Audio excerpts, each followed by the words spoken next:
again!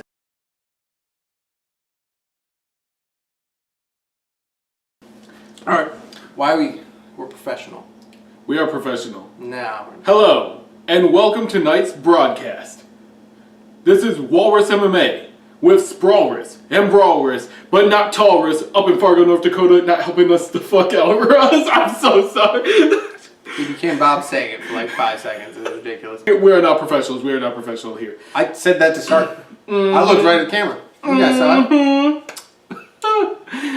Back with this other transition, it's UFC 218. Wow. Gotta get hype, man. Out of nowhere. It's a great card again. Oh, we're putting Not as good, but still got it. Yeah, it's got some great fights. I think some really cool matchups and everything. Dynamic. Let's call it dynamic. It is, yeah, definitely. I think, you know, maybe not as big of names, maybe not going Definitely in not. looking as strong. However, it's solid matchups. I mean, yeah, the matchups are fantastic. And like I said, I think dynamic's the perfect way to describe it. We got, we've got women's matchups. We've got all sorts of different weight classes, tons of different styles. It's going to be a great night. Sadly, I won't get to watch it. What? I'm going to be out at Friendsgiving. It's a little late, I know, but I didn't name it. But, I like puns, so I'm rolling with it. Friendsgiving. That was pretty plunderful. Shout out to Liza. Triple Z, she don't put me to sleep. Alright, okay, God, I gotta stop. He says that every time. I do really He cuts it, but he says it every time. Every time. First fight of the night. Women's strawweight, which the last women's strawweight match, crazy ending right there. Alright. Shout out Thug Rose. You called it. Okay, Flexing but on who the in their haters. right mind would have bet money on that?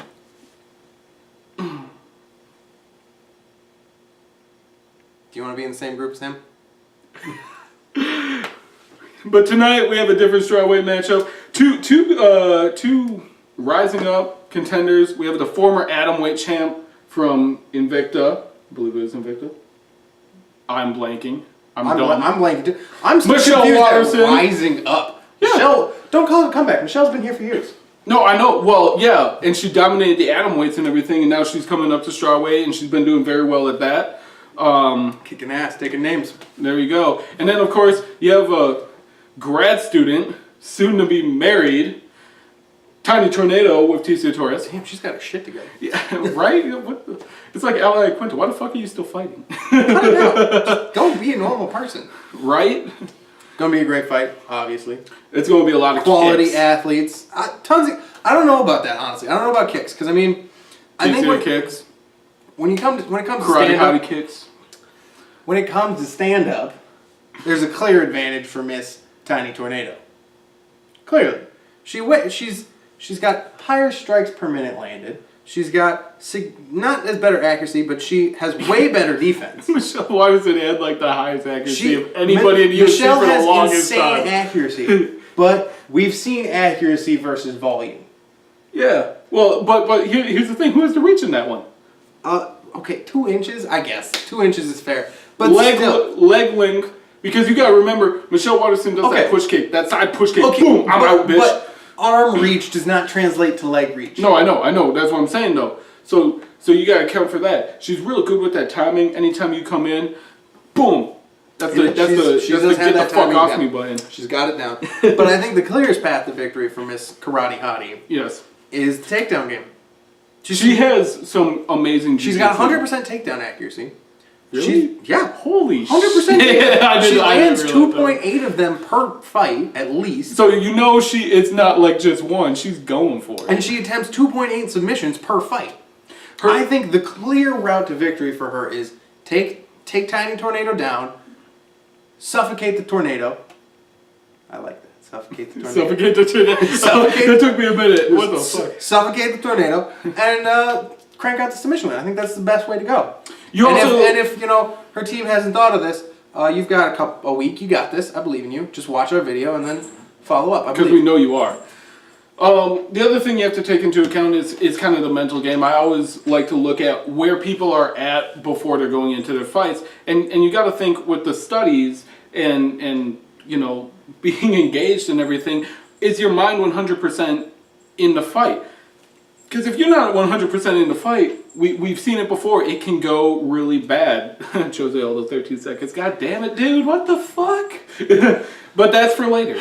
Yeah. I think Michelle's got a bit of the experience factor going on. Significantly more fights. Yes, she's lost more, but you know, shit. Well, happened.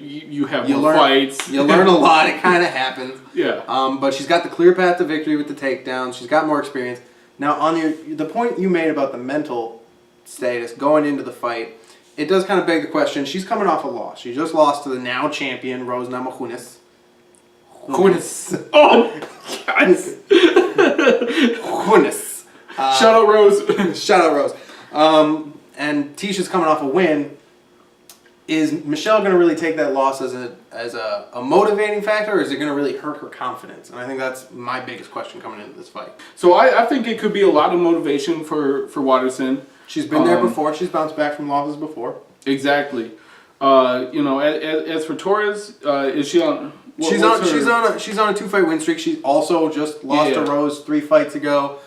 But shout out to Rose. Rose being the new champion, I don't think anyone can fault either one for those losses. Exactly. And actually, fun fact, TC also does hold a win over Rose as well. She does, back in the day, I believe. Yeah. And that was, So those two are not unfamiliar with each other. Not at all. Not at all. But no, I think at the end of the day, I got to go Waterson. The experience, the grappling, you know, and even in the striking, she's not that far behind. I do go Waterson. But that little dog syndrome. I do think that the big issue is going to be, you know, her mind is going to be focused in, you know, so many categories in her life. And I think, you know, she has to bring 100% when you're facing competition like Waterson. True. So that's where I land. Bow! Moving on to our next one, we've got Eddie, you goddamn failed us, Alvarez versus Justin, the Monster Gagey. Monster should sponsor this, man. Holy crap. Just gonna take that sip right there. Just a quick message to Eddie Alvarez. I hate you. What the hell? You put us where we are right now. And that's in a lot of turmoil. How are you gonna lose to McNugget of all people? Okay, it's this. We were literally just talking about this. Just fucking take him down. You saw Chad. Just shoot. Just shoot and sit there and you win. It's the entire thing. I mean, it is interesting because Eddie is such a good wrestler. How is that not the game plan? You know, a lot of fighters, they do want to show something to prove. Look, they want to. They want to prove it. You know what I mean? He's a Philly kid. He's got hands. He wants to hit. You know, he wants to bang. After the first 3 or 4 to the face, maybe you go, okay, maybe just maybe I should shoot. We're getting sidetracked. That's not what this is about. Okay, back to him versus Justin.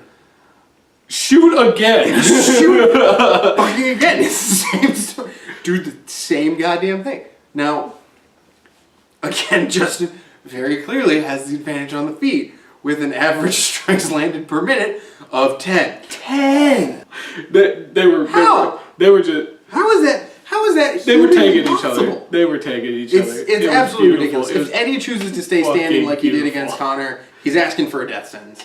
He's going to the grave, and we'll all wave goodbye to Eddie Alvarez. I don't necessarily know about that. Eddie does have some very good stand-up. He does hit very hard as well. 10 times. Well, he also really opens up, and you don't want to do that. You know, if you're shooting that straight and you open up, and you know, someone like Gagey definitely is going to take advantage of that. Just like he defended his title in the World Series of Fighting against a guy with one arm, and he did the most dickish move. Because all he did, overhand, you can't block it. That was what such an asshole. Shout out to Justin for that one. Shout out to the dude with one hand. 10. When you have 2 people who are pretty good at grappling, and also 2 people that are very proud in their hands, it's not going to hit that mat. They're both going to be able to defend that takedown enough to keep it on the feet unless we get a knockdown. And for that reason, I am going to take Gagey over Eddie Alvarez in the fight. Eddie, go out there, shoot the takedown. You miss it, shoot 2 more times. You're guaranteed to get one of them. You'll win the round. Just do it. 10. Okay, what's the next thing? Hold on, I got this. Panda Express. Shout out Panda Express. I'm like the Oprah Winfrey of shout-outs. You get a shout-out. You get a shout-out. Everybody get a shout-out. Check underneath your chair. You probably got a shout-out too. Something like that. Gmail. MMS. You know what? I need less judgment out of you. Technical difficulties. I knew I should have just switched. It logged out on accident. Technical difficulties.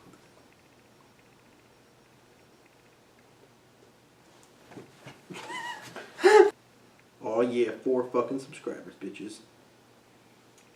Can I get the fucking cat? No, leave the damn cat.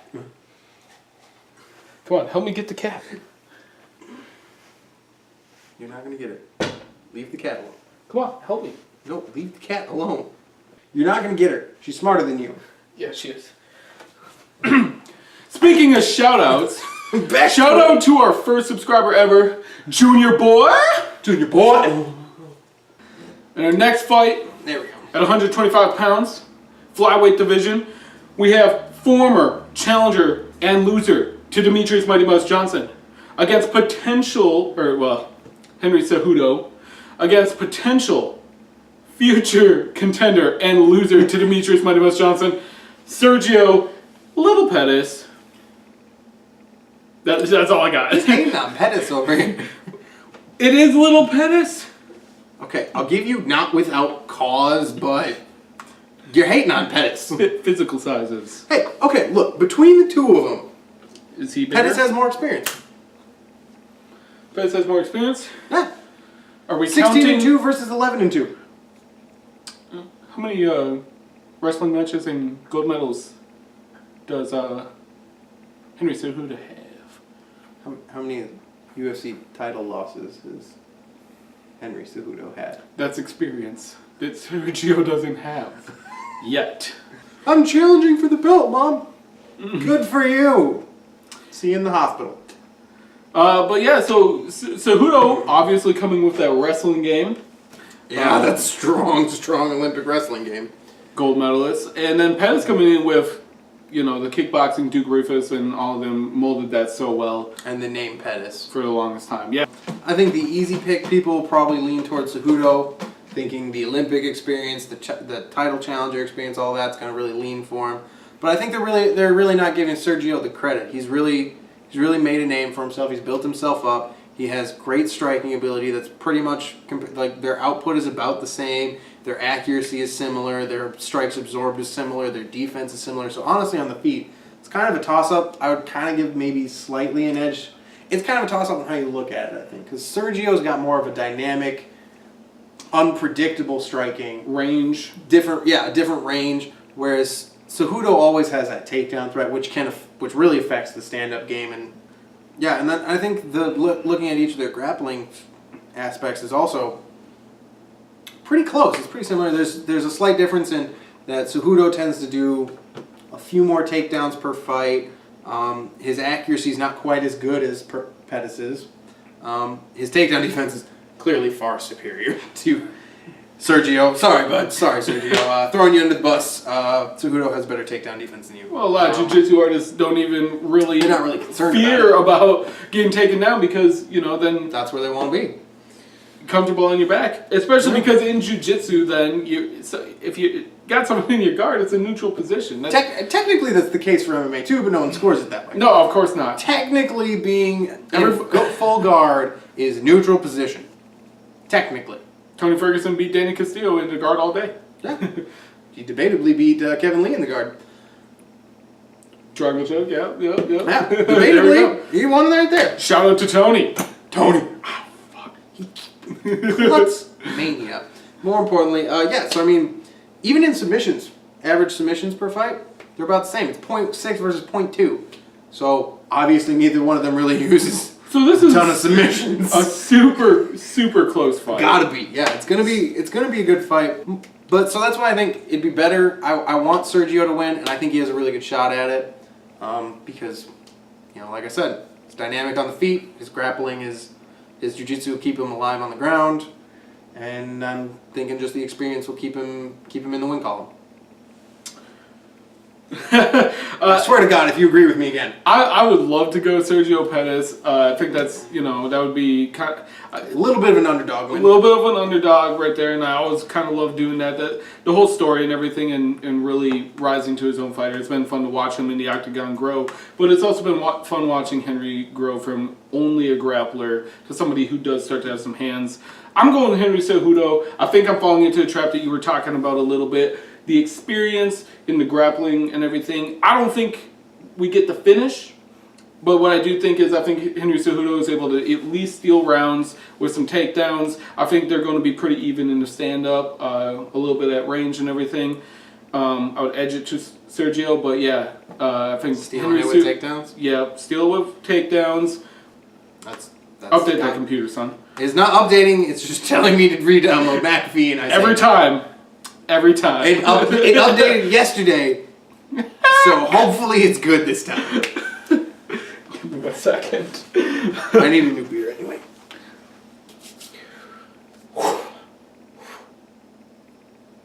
And up next we have the co-main event of the evening. We have Alistroid Testosterone without the PEDs. That's just a regular Alistair Overeem versus Francis Ngannou. I don't have a nickname for him, I'm sorry. You built this up like that. Oh, that's a great nickname for him. Alistroid Testosterone without PEDs, so he's just a regular Alistair Overeem. I thought was pretty good. Motherfucker. Got me all built up and excited. I'm spilling my drink out of pure excitement. You lied to. I think this is going to be a real fun fight. I think we're not going to make it through 3 rounds. Oh, no. You have two super heavy hitters. You have one that might be starting to get a suspect chin is kind of what I'm hearing. Might be rumblings. All right. Maybe. Alistair has a little bit of a suspect chin. Francis hits really fucking hard, yes. His last 4 losses are all knockouts. Yes, exactly. Or TKOs, I guess. I think one of them was TKO. Yeah, one of them was TKO. Yeah. But might be getting a suspect chin my ass. But here's the whole thing about that is, even with the suspect chin, he still has that head movement. Championship kickboxer, championship MMA, yeah, experience on deck.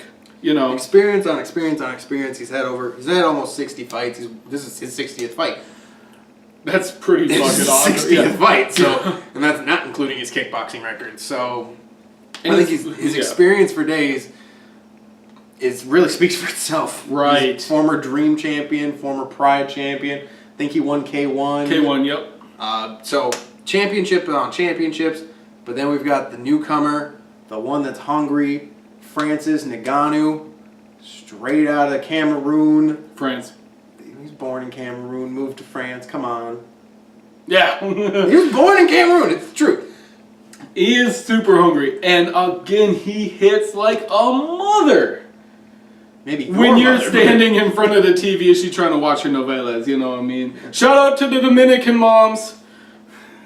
Okay, all Dominican moms, I really hope you watch that because he did that just for you.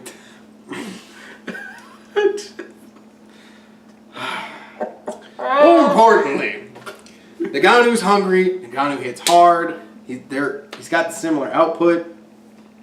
I think this is a one-rounder. This is going to be right up there with Arlovsky Brown. It's going to be who hits first.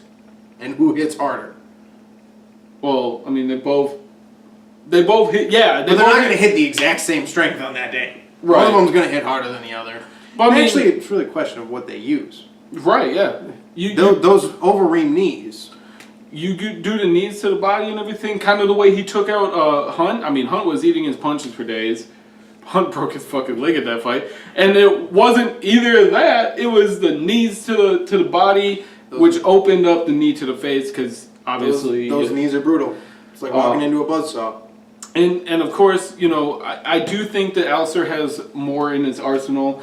Kickboxing, so he's got the punches, the elbows, he has the kicks, and he has the knees in the clinch. I think Francis really does favor the punches. He's extremely. He's also a little bit of a headhunter, I think. I think he doesn't vary his levels quite as much as Alistroid does. I think it really comes down to what Francis shows up with. I think the clear, easy pick, kind of like in the last fight with Cejudo, is Alistair. He's got the experience on days. He's got a more dynamic striking. He has more experience in striking. And he's got a very underrated, solid grappling game. I think he's the easy pick, but I think Francis being more of an unknown, being very hungry, being able to hit just as hard, really makes him still a contender in this fight. Right, yeah. So I guess my pick, I have to say Alistair just because he's the one that makes sense. He's the one with all those things I just listed. So I'd pick Alistair, but I really hope Francis really gets a lot out of this fight, and I think he will no matter what. Yeah, win or lose, honestly, he's going to learn so much. And as for Alistair, he's hungry too because he wants to get back to that title fight again. He's only got a little bit more time left, probably. So. Yeah, but we've seen him evolve his game from having no cardio. He started, pacing himself and everything. So Alistair's really showing that his game is ever evolving and everything. You want to introduce that? All right, we're on to get sad. He's gonna go be sad in the corner for a little bit. All right, I'm just gonna finish this up by myself. We're on to the big one, the big Kahuna. Max Blessed, Angel Wings Holloway. I already know who you're going with, the big Kahuna. That's fucked up. Continue. Hashtag UFC Hawaii. Anyway, Max Blessed, Angel Wings Holloway versus Scarface himself, Jose Waldo. But Jose's shown up for this. And okay, let me just jump into this real quick. When's the last time we've seen Jose this hungry though? He wants that title fight back, and he did anything to do it. You know how much Jose hates short fights, short notice. He does not like it. He has never wanted to. He's always against him.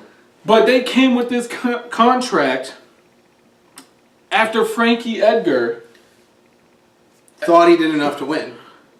Well, here's my question then. Where was that hunger when it was a title fight the first time around? Where was that then? Was he not hungry then, and why? I think a lot of people, they do get complacent. You see it, the longtime champs, it gets to this thing where it's so repetitive. You get in that routine and everything. And somebody, a young gun like Max Holloway, and honestly, Max Holloway he's such a great fighter as well, and really coming into his own. We saw that fight IQ in their first matchup. Fantastic fight IQ. To switch it between round 1 and 2, I believe it was the big switch, and then turn it into third gear into the third round. That was beautiful the way that he switched it up, because the way that it ended was not the game plan going in, and you could see that. But yeah, no, so it's interesting to see Jose so motivated and everything. And honestly, I hope that, that hunger ignites in him. I also hope that he goes back to what made him so dangerous and so lethal, and that's the Muay Thai. Not just the Muay Thai, the leg kick. Specifically. He needs to bring it back. We have not seen it enough in the last 3-4 fights. Right, yeah. Albeit one was only 13 seconds. All right, fair enough. We'll cut that. We don't know exactly what he was going to do at that point. Yeah, we don't know exactly, but I think he really needs to go back. I agree. He needs to go back to his roots. He needs to go back to his Muay Thai, more specifically the leg kick. That really makes him dangerous, hobbles his opponent, slows him down. Because Max has output. And he has endless cardio. He has endless cardio. He has output for days. He's young. He just started his reign, and he's not about to give it up. He doesn't want to. You need to slow him down, and you need to pull it all. You need to pull him back and bring him back to your game, which you need to stay in that Muay Thai to get there. Stay in that Muay Thai. Don't let Max get into your head either. Max likes to stand in front of his opponents. He likes to open up. He likes to jaw jack a little bit. But he doesn't just talk with the mouth. It's the body language. It's the come and get me attitude and everything. And he has a chin, and he has head movement. Head movement. No shout out for that guy. Get out of here. He's got a very solid package. There you go again, talking about a man's package. Every time, guys. This is the second one. He's talked about packages all the time. Little Freudian slip right there. He has a good skill set. Very good skill set. He's well-rounded and everything. Yeah, he's very well-rounded. And I think they're both very well-rounded. They both got underrated jiu-jitsu. They both have great striking. Well, a lot of people forget that, we're talking about Jose getting back to his roots. He's actually a jiu-jitsu fighter. Yeah, he is. From a jiu-jitsu school. So yeah, I guess Muay Thai is not necessarily his roots, But in the stand-up, get back to the leg kicks. That really was, where you're at your best. And remember that if all you do is punch, that's only two, things coming at you to look to defend. Bring it back to the art of the 8 limbs. So I guess down to the picks. I gotta stick with the champ, the Big Kahuna, Max Blessed Holloway. I think all those, he's getting older. He doesn't have quite the speed he used to. I'm not gonna say getting sloppy because there's no way he's getting sloppy, but I think Unless he's emotional. Everybody gets sloppy when they're emotional. Right, yeah, we saw Cerrone get pieced up by Diaz that one time. Yeah. Holy crap. You get emotional, you get sloppy. But I think Holloway did it once. He's going to do it again using the amazing skill set and output he has. Mm-hmm. We're taking it back to Lots of respect. This is going to be the best me versus the best you. And I love that. And I think it's going to make for a great fight. 48-47. I'm saying it goes to decision on this one. And I have to give it back to Aldo. I think that experience in the later rounds is going to help him. He does start fast. He will give up the 4th round. That's typical Aldo. Come back in the 5th round, win out the 5th round. It'll be 2-2 going in the 5th round, and he's gonna push it in the 5th round. Push it for the win. He's not ready for the big wave. Big Kahuna. God damn it. Max Holloway rides the momentum, gets the big win. We move on to UFC Hawaii. Make it happen, Dana White. Make it happen.